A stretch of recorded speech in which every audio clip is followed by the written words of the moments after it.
Hello, and welcome to another Capture the Flag edition of Daryl Show Your Work, episode 89 to be exact. So in this video, I'm going to do a bit backtracking to a earlier subject matter that I covered, and that was brute forcing the FTP um, protocol. And that in the previous version of that attack, I showed how we could use the metasploit framework to do so. But I'm gonna also show a much more simpler, automated way to do this attack. And also, we're going to capture a flag in doing so as well. So it's going to take less steps to compromise this protocol. Again, with FTP, it's typically used for file sharing between two or multiple computers, but it's clear text, so there's no encryption involved in it transferring of the file in motion or the data in motion. All right, so I want to show how we could easily exploit this protocol and brute force our way into a target host by just a few simple steps.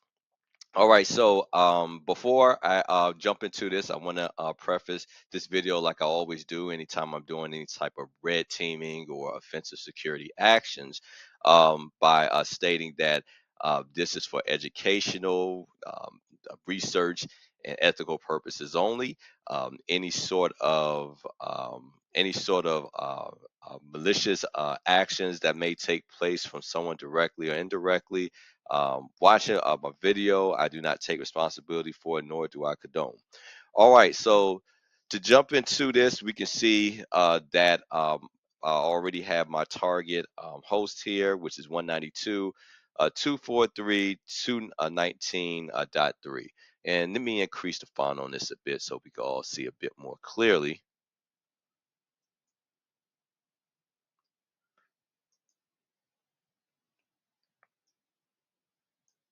All right, so let's see, let's increase this to 24.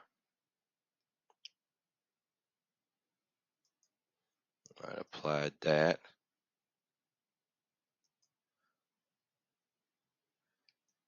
It seems like my recording software seems to want to show my face whenever it gets ready, but no problem there. I just move myself all the way to the right there. All right, so now that we have our target host, and let me just copy that because I'm going to need to use that several times throughout here. All right, first thing we're going to do is we want to make sure that port 21 is open on our target host, all right, because that is where FTP runs by default on port 21. So let's do a service scan.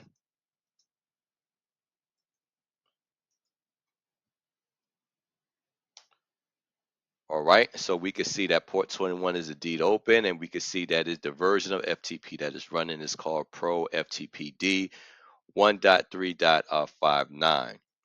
All right, so the first thing that I want to check is another, also something I mentioned in previous videos as well, is that FTP allows something called anonymous login. So I want to be able to check to see if I could just walk through the front door, no knocking, no keys, no anything. I don't have to announce myself. I could just do an anonymous login. So I'm gonna say FTP,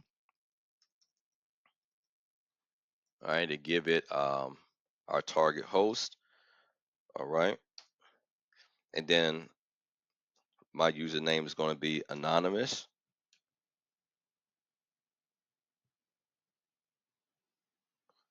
all right, and then I'm going to type in anonymous as my password because that's how we would conduct an anonymous. Either I can write anonymous as my password, or some instances I could just not give it a password and it'll let me in.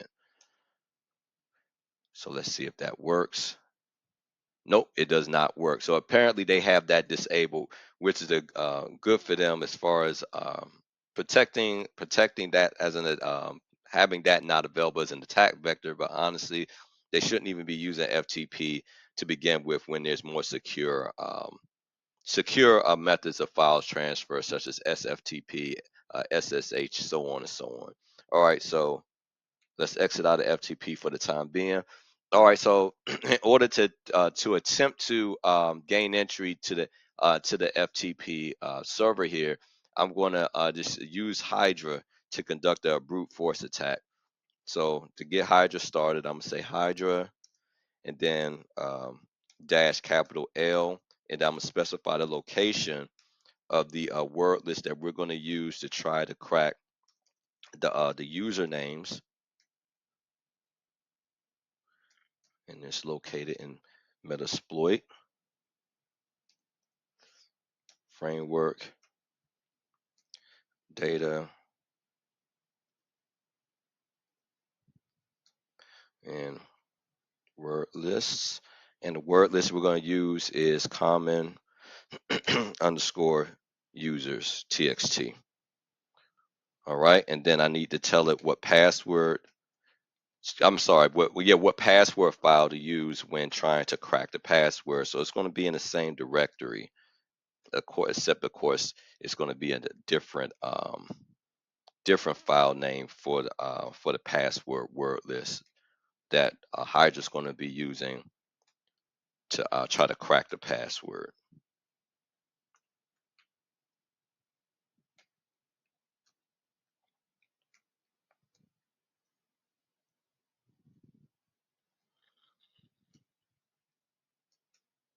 Sorry if you can't see that. Then my picture's in the way. Hold on, let me move this up a little bit so you can see a bit more clear. Okay, there we go. And then the password file I'm gonna use is called Unix um, underscore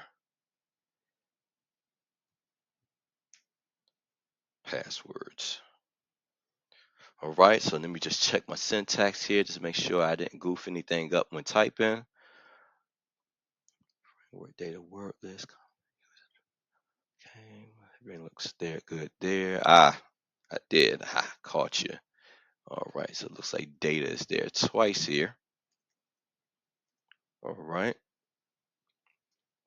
All right, then we should be good to go. So what's going to happen is it's going to I'm going to let it run and see how many different usernames and password combinations we could gain to the type to determine how many user accounts um, um, can be cracked here. So I'm not just going to find one and it's going to be done, which we could set that in Metasploit to to set to on success to stop.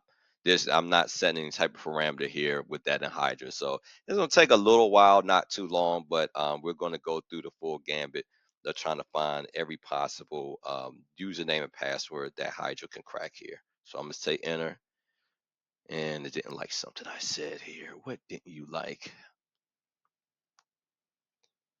Hydra user share exploit data wordless common users.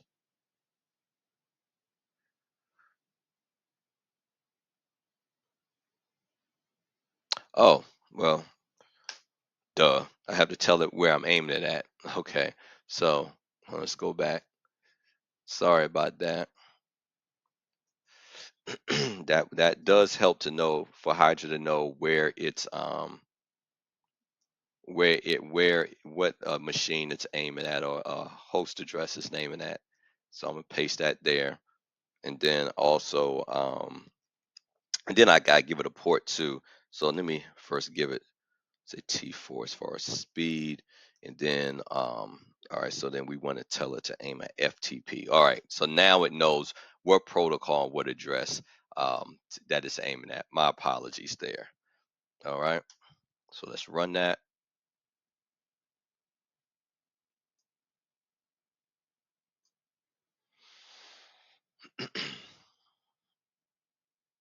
All right, we got our first combination here. So we have a username is sysadmin and the password is 654321, which is brilliantly secure and formatted. Hence the sarcasm. All right, and then we have username Rudy, password QWERTY, as in the keyboard layout. The first was that the first six letters of alphabets on your keyboard. Then we have demo and password butterfly.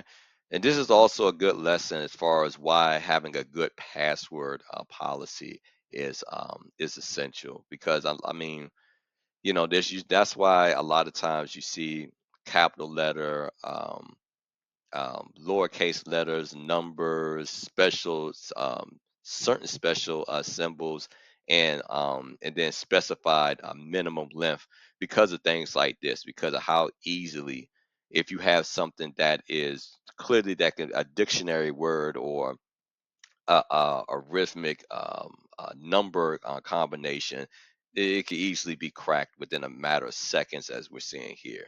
So we have a couple more accounts that just popped up. So we have an auditor username, and then we have a password of chocolate, and then we have a username of anon and a password of purple.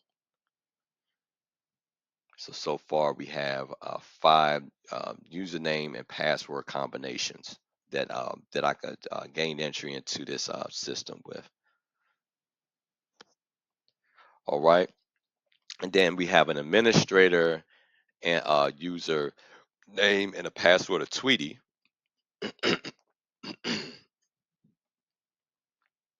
In previous videos, they would have these usernames, but then they would have like women's first names. So it seems like it's gotten away from that combination. All right, and then we have one last username and password combination of username Diag and password of Tigger.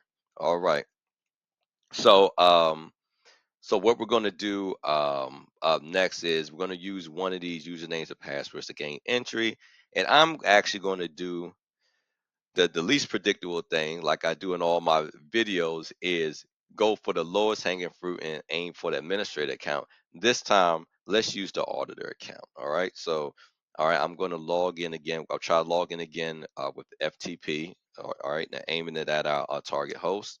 All right. So this time I'm going to give it the auditor username. All right. And then the password is chocolate. So,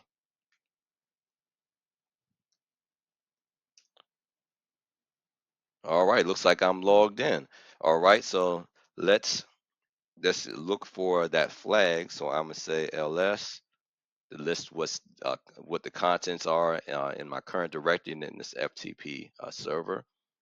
And it looks like we just have one file here, and that's secret.txt. So the command to download things from the FTP here is we would just say get secret.txt, and that should download the file into my local directory. All right, so now that I've gotten that, I'm going to exit out of FTP, and let's look in my local directory by doing another list command. And indeed, we can see secret.txt. So let's see what's inside of there. So let's do a cat command, secret.txt, and voila, there's our flag.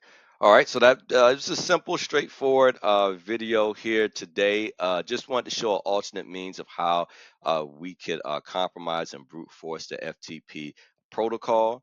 All right, so in this instance, instead of using the Metasploit framework and trying to find a specific module in there to target FTP, I just did a simple brute force attack against an open FTP port target host using the Hydra brute force tool. All right, then once I just chose one of, I think it was like 6 or 7 accounts. I chose one of those accounts to log in and found our flag, downloaded that, and as we could see the contents of that. So again, I think the major takeaway from this is why it's important to want to not use insecure protocols like clear text protocols like an FTP to conduct any sort of file transfers. Always look for a more secure method, again, like a FTP, SSH. There's so many other type of secure alternatives as far as doing any sort of file transfers to even to local or remote computers. Excuse me. And then also why it's good to have a robust password policy. All right, to not just allow simple dictionary words, because what I just ran was a dictionary attack against this protocol, against this server, which I was able to easily able to crack like their counts of 7 passwords within just a few minutes, because they were all either using um, words that could easily be found in the dictionary, or number combinations that were sequential enough to be cracked in a matter of seconds. All right, so having a robust password policy is essential as far as the combinations of lowercase, uppercase, special characters, and length. All right. So please like, share, and subscribe. Most importantly, show your work. And until next time, take care of yourself and God bless.